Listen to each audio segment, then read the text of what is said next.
Hello students, क्या हाल चाल है बेटा। उम्मीद करता हूँ कि सब बढ़िया होंगे और बढ़िया होने के साथ साथ काम भी आपको बढ़िया बढ़िया करने हैं। तो इस लेक्चर में जो लेक्चर हमने 13 नंबर जहाँ ख़त्म किया था, इंट्रोडक्शन कर रहे थे 10.3 का, और कुछ पोर्शन हमने लेक्चर नंबर 13 में डिस्कस किया। ये 14 है और 14 में वहीं से शुरुआत करेंगे जहाँ 13 में छूटा था। हमने अब तक क्या किया था, बेसिकली ज़्यादा डिटेल से नहीं जाएंगे क्योंकि बहुत डिटेल से पढ़ाया है उस लेक्चर के अंदर कि रेखा का व्यापक समीकरण हमने पढ़ा था। और व्यापक समीकरण हमने पढ़ा था कि जो a x plus b y and plus c is equal to 0, इस फॉर्म को हम लोग कहते थे कि ये किसी भी रेखा की समीकरण का व्यापक रूप यानी कि जनरल फॉर्म है, व्यापक रूप जनरल फॉर्म है। और ये बात पढ़ी थी कि जहाँ हमारे पास में जो ए बी और तथा जो सी हैं, ये कोई भी वास्तविक संख्याएं हैं, कोई भी वास्तविक संख्याएं हैं, कोई भी संख्याएं हो सकती हैं। और साथ ही एक बात और थी, तथा ए तथा बी कभी भी एक साथ शून्य नहीं हो सकते आपके पास में। तो ये शून्य क्यों नहीं हो सकते, क्या मैटर था, ये पूरी जो लाइन मैंने लिखी है दैट्स ऑल ओवर, ये सब डिस्कस करके आ चुके हैं, तो ज़्यादा इसमें समय खराब नहीं करूँगा। अब हमारा जो नेक्स्ट टॉपिक बचता था, वो टॉपिक बचने वाला टॉपिक ये था कि हमारे पास में अगर ये ए एक्स प्लस के बी वाई एंड प्लस के सी इज इक्वल टू 0 कोई भी इक्वेशन दी गई है, कोई समीकरण दी गई है, रेखा के समीकरण को हम लोग लंब रूप में कैसे कन्वर्ट करते हैं, ये सीखना था। लंब रूप में परिवर्तन हम लोगों को पढ़ना है। लंब रूप का अगर आप बात करें, लंब रूप को अंग्रेजी में नॉर्मल फॉर्म कहते हैं। नॉर्मल फॉर्म का मतलब क्या होता है कि अगर कोई लाइन हमारी, कोई रेखा एक्स एक्सिस वाई एक्सिस, ये मूल बिंदु है, और इस तरीके से हो कि मूल बिंदु से इसकी लांबिक दूरी, परपेंडिकुलर डिस्टेंस, यानी कि अगर हम मूल बिंदु से डालेंगे लंब की लंबाई भी कह सकते हैं, ON इसको कह दें। अगर ये P होता है और ये जो लंब है एक्स अक्ष से अगर ओमेगा एंगल बनाता है, तो हमने ये पढ़ा था इन 10.2 कि इसका जो समीकरण बनेगा, इस रेखा का समीकरण बनेगा, तो हमारे पास में अगर इसको L कहते हैं तो रेखा L का जो समीकरण होगा, L का समीकरण जो होगा वो होगा x cos omega plus y sin omega, है ना, y sin omega is equal to 1 is equal to p। ये कैसे, क्यों, क्या है, इस संबंध में सब बातें हो चुकी हैं। प्लेलिस्ट में आपको सब डाटा, सब लेक्चर्स क्रमबद्ध तरीके से मिल जाएंगे, हर एक चैप्टर के मिल जाएंगे, ऐसी कोई बात छोड़ी नहीं है। मैं एक एक पॉइंट को कवर करता हुआ आ रहा हूँ, और जब आप प्लेलिस्ट पे जाएंगे तो सीक्वेंस में मिलेंगे, आपको भागने दौड़ने की जरूरत कहीं नहीं है कि जहां नंबर से ये लेक्चर 1, लेक्चर 2, लेक्चर 3, लेक्चर 4, ऐसे जो चाहो वो देखना, आपको बहुत बढ़िया तरीके से हमने दिया है, ठीक है। तो अब हम लोगों को बेसिकली क्या है कि जो ए एक्स प्लस के बी वाई प्लस के सी, ये जो व्यापक रूप है, इसको कन्वर्ट करना है, इसको चेंज करना है x cos omega plus y sine omega is equal to p की फॉर्म में।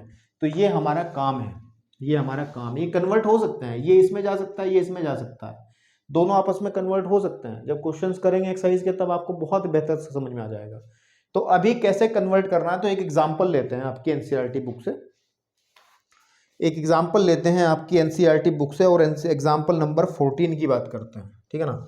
एग्जांपल है उदाहरण नंबर 14, अगर आप ध्यान दोगे आपके एनसीईआरटी बुक में, उसमें कहा गया है कि समीकरण है मेरे पास, क्या है बेटा, एक समीकरण है, और वो जो समीकरण है √3x and plus y minus 8 is equal to 0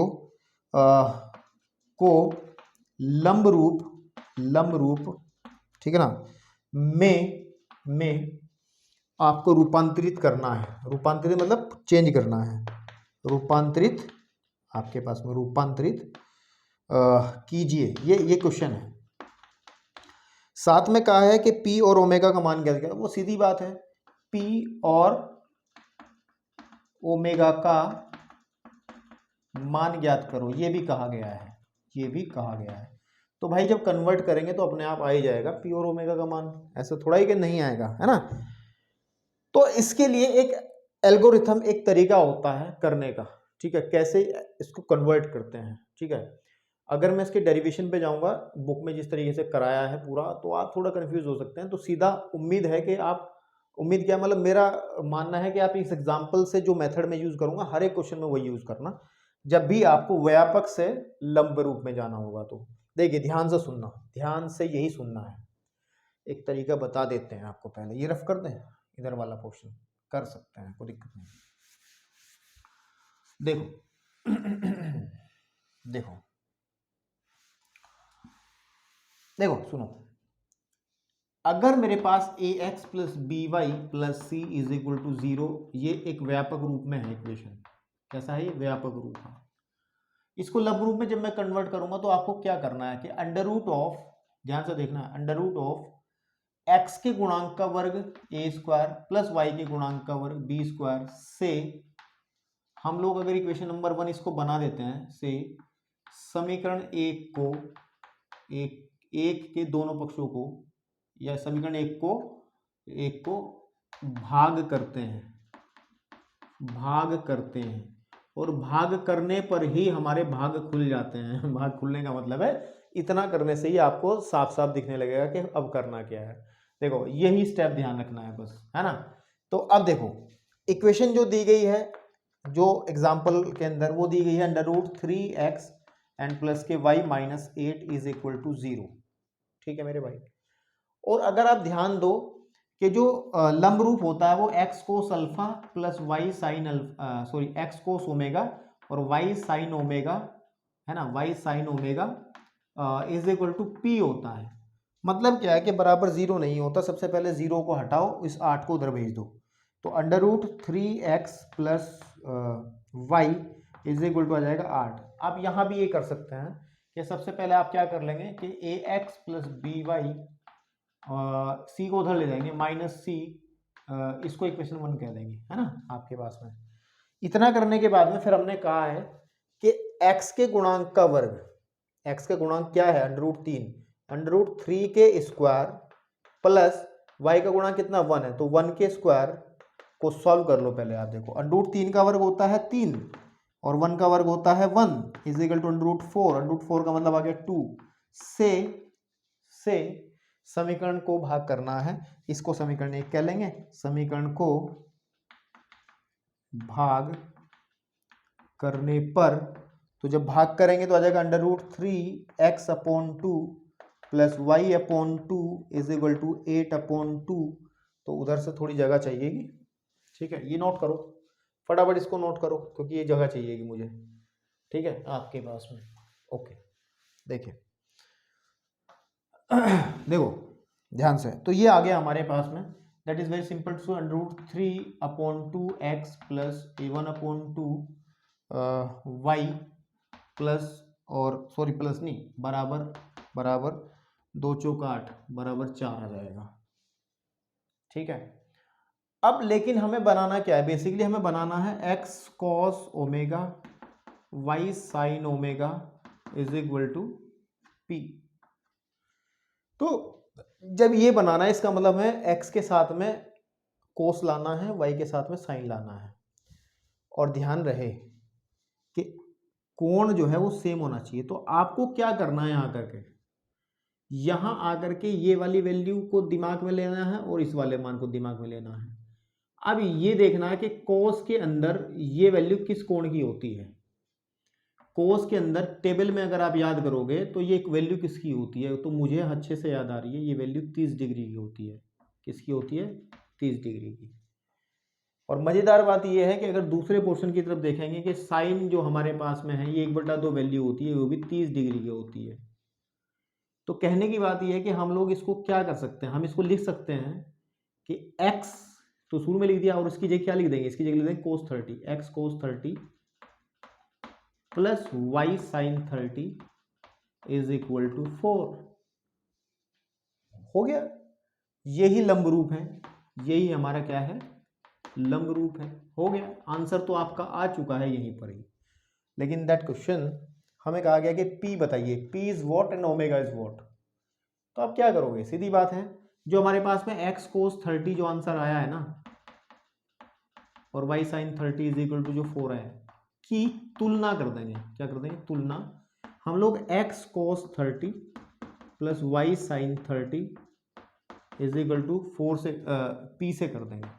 और यहां से अगर आप ध्यान दोगे जब हम तुलना करेंगे, अरे नहीं यार, x cos ओमेगा और y sine omega is equal to p से कर देंगे। तो ओमेगा इज व्हाट? ओमेगा आ जाएगा 30 डिग्री एंड p क्या आ जाएगा हमारे पास में? वो आ जाएगा कितना? 4 आ जाएगा, है ना। p हमारे पास में बेसिक सी बात है 4 आ जाएगा। और मेरे बात ध्यान से सुनना है, आपको एक बात और ध्यान रखनी है कि p कभी माइनस में ही होना चाहिए। अगर यहाँ कभी माइनस होता ना तो हम क्या करते, इस माइनस को हटा करके, चाहे इनकी कितनी भी बुरी हालत हो जाती तो, लेकिन इसके पास माइनस नहीं होता, ठीक है ना।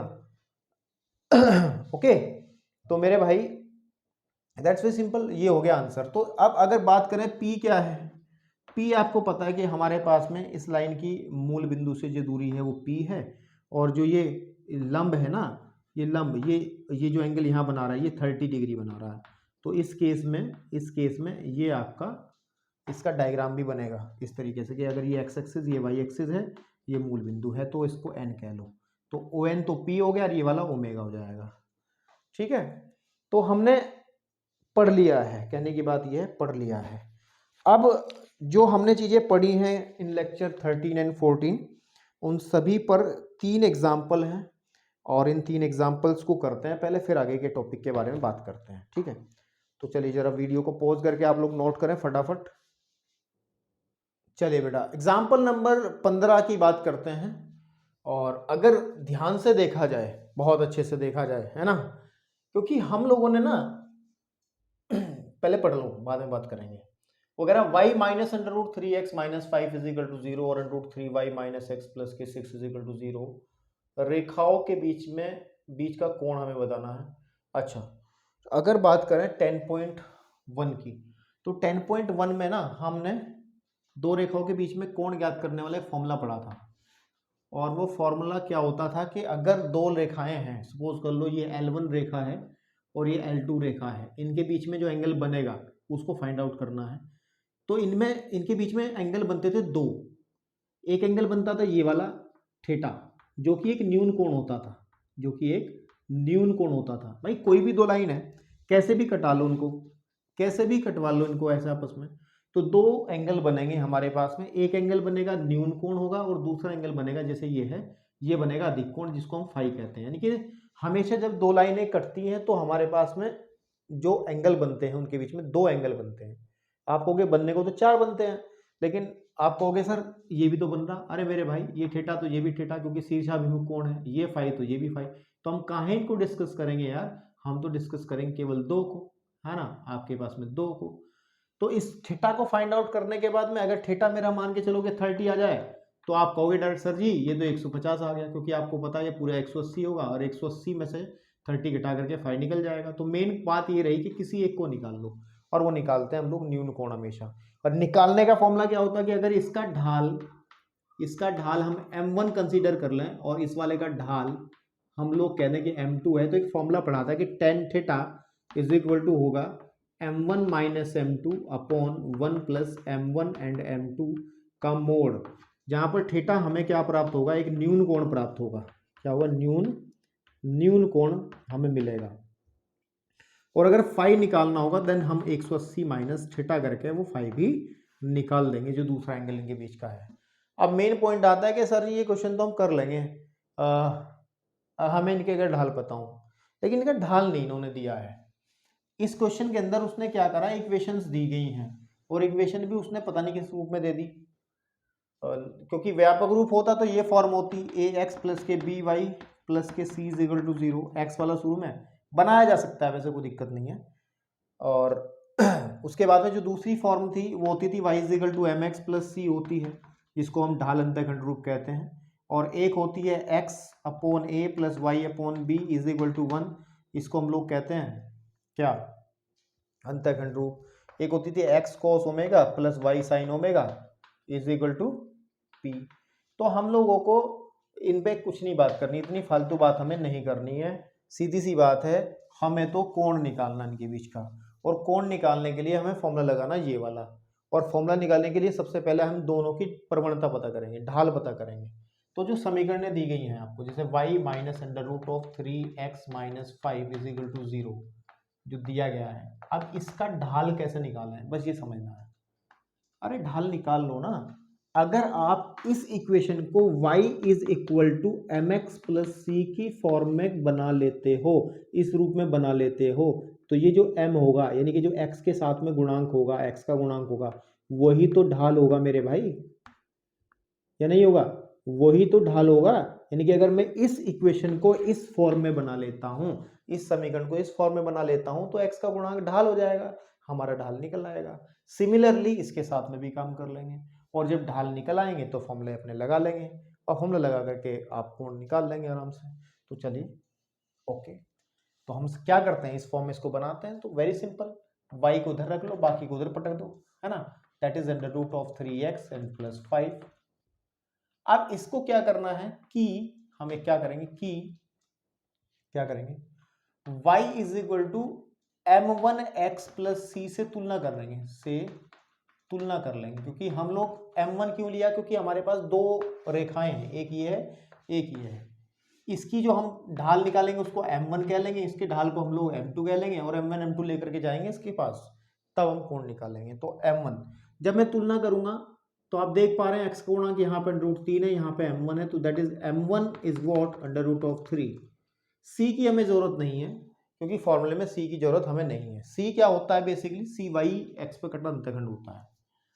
ओके, अब इसी प्रकार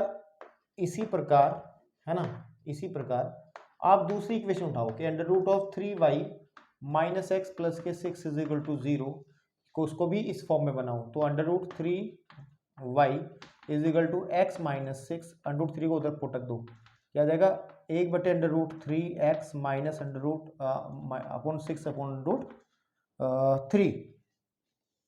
और की हम लोग क्या कर लेंगे, तुलना कर लेंगे कि तुलना y is equal to m2x plus c से, m2x प्लस सी से क्या कर लेंगे, तुलना कर लेंगे। जब तुलना करेंगे तो दैट इज वेरी सिंपल, और ये बहुत आसान है कि इसका वैल्यू आ जाएगा 1/√3।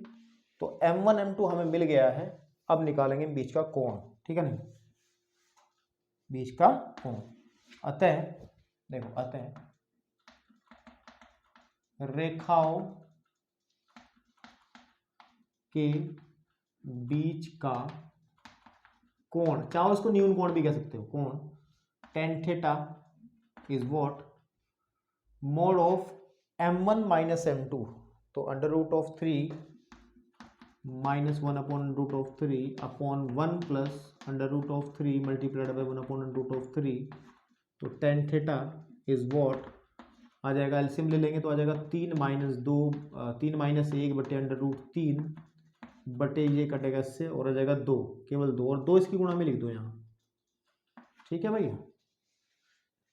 तो जो tan थीटा होगा वो आ जाएगा 2 अपॉन 2 अंडर रूट ऑफ 3 का मोड, 2 से 2 कटेगा, तो tan थीटा आ जाएगा 1 अपॉन रूट ऑफ 3। देखो मोड में प्लस, मोड का मतलब क्या होता है कि प्लस वाली चीज आएगी बिल्कुल, और प्लस वाली हमने ले ही ली है, प्लस ही आ रहा है, माइनस है ही नहीं। तो tan में ये किसका मान होता है, ये tan 30 डिग्री का होता है। तो सीधी सी बात है, थीटा का मान है 30 डिग्री। तो इसका मतलब जो कोण है इन रेखाओं के बीच का जो कोण है वो 30 डिग्री है। या फिर दूसरा जो कोण होगा, है ना, दूसरा जो कोण होगा, ये तो न्यून कोण हो गया, ये तो क्या हो गया, एक न्यून कोण आ गया। एक कोण और भी तो होता है, दैट इज फाई, और वो फाई होगा 180 में से आप 30 घटा दोगे, जो मैंने वहां बताया था अभी, तो आ जाएगा 150 डिग्री। तो आप या तो आंसर 150 लिख दो या 30 डिग्री लिख दो, तो घबराने वाली कोई दिक्कत नहीं है। जरा फटाफट इसको नोट करो, मैं अब आगे बढ़ता हूं क्वेश्चन एग्जाम्पल नंबर 16 की तरफ, ठीक है बेटा। चलिए बेटा, एग्जाम्पल नंबर जो 16 है ना, मैं इसको बहुत गहरा और इंपॉर्टेंट एग्जाम्पल मानता हूं, क्योंकि इसकी आने की चांसेस बहुत ज़्यादा रहते हैं। कंपटीशन लेवल पे भी ये सवाल ऑब्जेक्टिव टाइप पूछा जाता है, और जिनको गहराई है उससे चीज़ें पता है, वो 1 सेकंड ना लगाते इसके आंसर देने में, बहुत तेज़ी से आंसर देंगे इसका। क्या क्या रहा है कि हमारे पास में है, ठीक है ना, हमारे पास में दर्शाइए कि a1x प्लस b1 पर c1 इज इक्वल टू 0। एक लाइन दी गई है a1x प्लस के b1y plus c1 is equal to 0, और दूसरी लाइन दी गई है a2x plus b2y plus c2 is equal to 0, जहाँ b1 b2 0 नहीं है। ठीक है, तो कोई बात नहीं, नहीं है तो अच्छी बात है। तो मेरे भाई उसने कहा है कि समांतर हैं ये दोनों क्या है लाइन, ये लाइन समांतर है अगर ऐसा है तो अगर समांतर लेके चले तो ये प्रूव करना है, और लंब है अगर ऐसा है तो। अगर लंब हम लेके लंब प्रूव करेंगे, लंब लेके चलेंगे दोनों रेखाओं को, इनके बीच का एंगल 90 लेके चलेंगे, तब हम वो कंडीशन प्रूव करेंगे। तो एक बात सुनो, हमने ना 10.2 में ना, शायद 10.2 में ही हमने पढ़ा था, एग्जैक्टली 10.2 में ही पढ़ा था क्या, देख लें जरा एक बार, रेफरेंस सही देना जरूरी है ना, कभी आप ढूंढते फिर हो जाओ। तो 10.2 में ही पढ़ा था हमने या नहीं पढ़ा था? नहीं, 10.1 में पढ़ा था। किस में पढ़ा था? 10.1 में ही पढ़ा था, रेफरेंस सही होना चाहिए 10.1 में, कि अगर दो लाइन L1 एंड L2 ये समांतर है, L1 एंड L2 समांतर है, तो ध्यान रखना है कि जो इनके ढाल होंगे, अगर मान के चलो इस वाली का ढाल हम कंसीडर कर लेते हैं, इसका ढाल m1 ले लेते हैं और उसका जो ढाल है वो हम ले लेते हैं m2, तो इनके जो ढाल होंगे वो m1 और m2 दोनों इक्वल होंगे। समांतर रेखाओं के ढाल हमेशा बराबर होते हैं, स्लोप हमेशा इक्वल होती है। ठीक, क्यों होती है? 10.1। अब देखो, अगर परस्पर लंब हो जाए, ठीक है ना, अगर परस्पर लंब हो जाए, ये लाइन L1 है, ये L2 है, सपोज कर लो इस वाली का जो ढाल है वो m1 है और इस वाली का जो ढाल है बेटा वो क्या है, m2 है, और इनके बीच का 90 डिग्री एंगल है। तो अगर दोनों परस्पर लंब हो, L1 जो है वो लंब हो जाए L2 पर, तो हम ये कहते हैं कि m1 और m2 की जो मल्टीप्लीकेशन होती है, गुणा होती है, -1 के बराबर होती है। ये दो कंडीशन अगर आपने लेक्चर्स पिछले देखे होंगे तुरंत याद आ गई होंगी।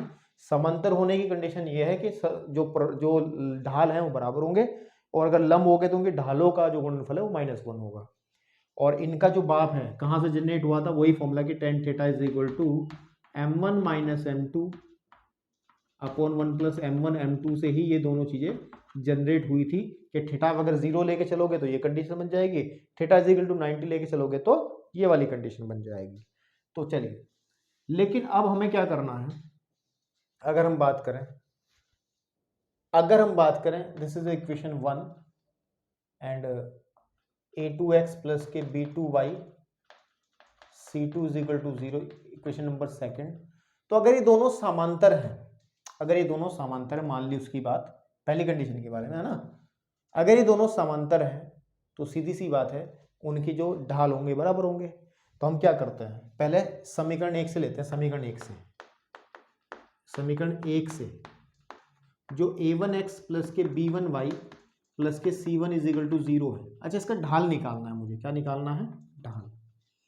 अब ढाल निकालने के लिए क्या करें, इसको ले जाओ y is equal to mx plus c के रूप में, इस लाइन को ले जाओ इस रूप में इसको ले जाओ, और जो x का गुणांक होगा वो m हो जाएगा, वो ढाल हो जाएगा, है ना। तो बना लो।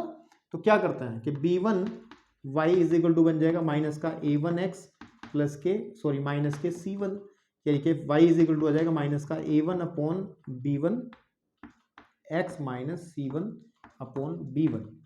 तो अगर मैं कहूँ मैं कहूँ कि m1 जो है वो आ जाएगा, इसका जो ढाल है वो m1 आ जाएगा माइनस का a1 अपॉन b1।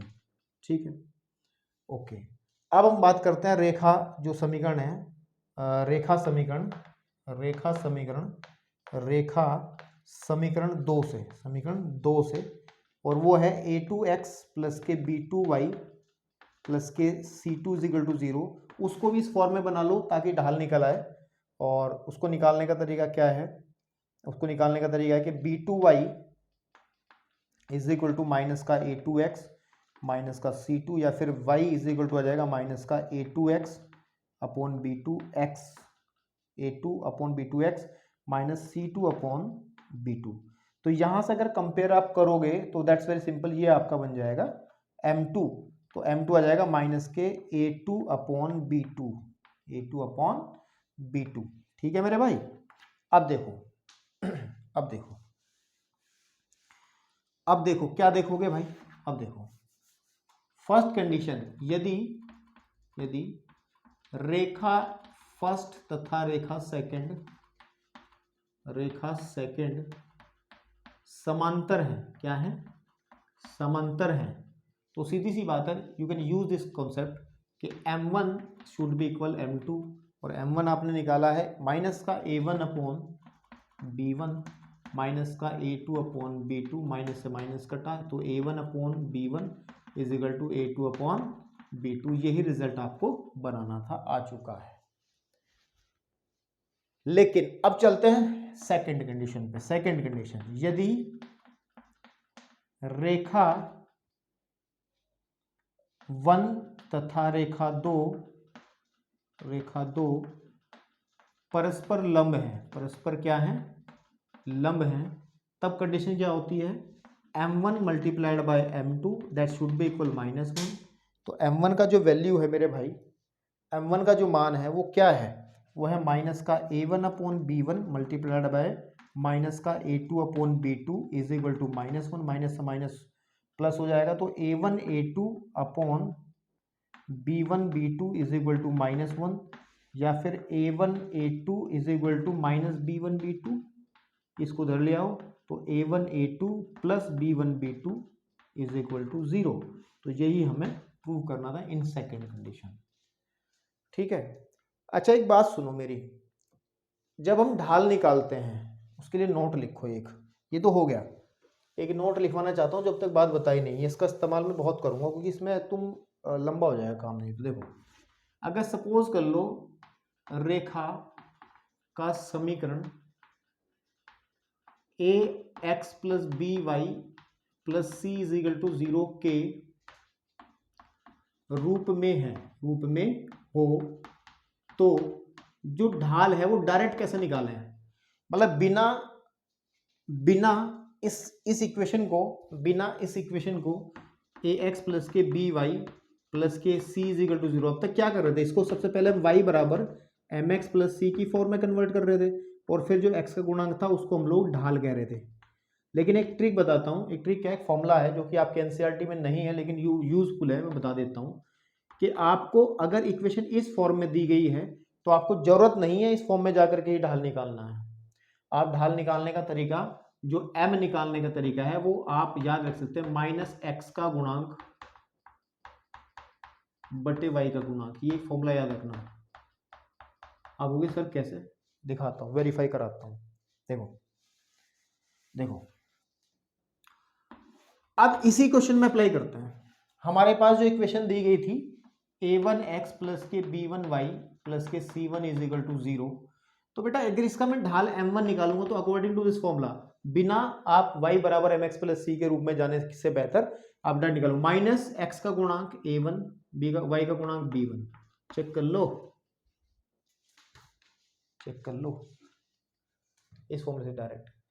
दूसरी इक्वेशन जो थी वो थी a2x plus b2y c2 is equal to 0, तो m2 कितना निकल आएगा, माइनस x का गुणांक यानी कि a2 माइनस y का गुणांक मतलब b2, चेक कर लो, दैट इज ठीक है। अगर सपोज कर लो आपको दिया गया 3x प्लस के 4y माइनस के 9 बराबर 0 का ढाल निकालना है, डायरेक्ट ढाल निकालो उसका m, कैसे निकालोगे, बिना y बराबर mx प्लस c में जाते हुए माइनस x का गुणांक कितना है 3 बटे y का गुणांक 4, ये बनेगा ढाल, m इज इक्वल टू -3/4। चाहे इसको आप y बराबर mx प्लस c के रूप में भी ले आओ तब भी आंसर यही आएगा, तो उसको नोट कर लो, बहुत जरूरी चीज है। ठीक है, तो चलिए बढ़ते हैं क्वेश्चन नंबर 17 की तरफ। किसकी तरफ, 17 की तरफ। चलिए एग्जाम्पल नंबर 17 में देखा जाए तो ये क्वेश्चन जो है आपने 10.2 में भी इस तरीके के सवाल किए हैं, और यहाँ पर वो हमारे से इस एक्सरसाइज के हिसाब से सवाल करवाना चाह रहा है, तो कोई दिक्कत नहीं है। भाई साहब कह रहे हैं कि रेखा x minus 2y plus 3 is equal to 0 पर लंब और बिंदु 1 माइनस 2 से होकर जाने वाली रेखा का एक समीकरण ज्ञात करना है। मुझे सवाल समझ आ चुका है, आप लोग भी पढ़ के अच्छे समझ लें। वो ये कहना चाह रहा है कि अगर हमारे पास में एक लाइन है, दिस इज लाइन, ये है x माइनस के 2y प्लस के 3 इज इक्वल टू 0, और इसके लंब रेखा का समीकरण निकालना है, इस पर इसका समीकरण निकालना है, इस वाली का जो उस पर लंब है 90 डिग्री पर, और ये जो लाइन है ये इस पर एक पॉइंट भी दे दिया गया है 1, माइनस के 2। तो आप एक बात ध्यान दो, अगर हमें एक पॉइंट पता हो, हमें एक बिंदु पता हो,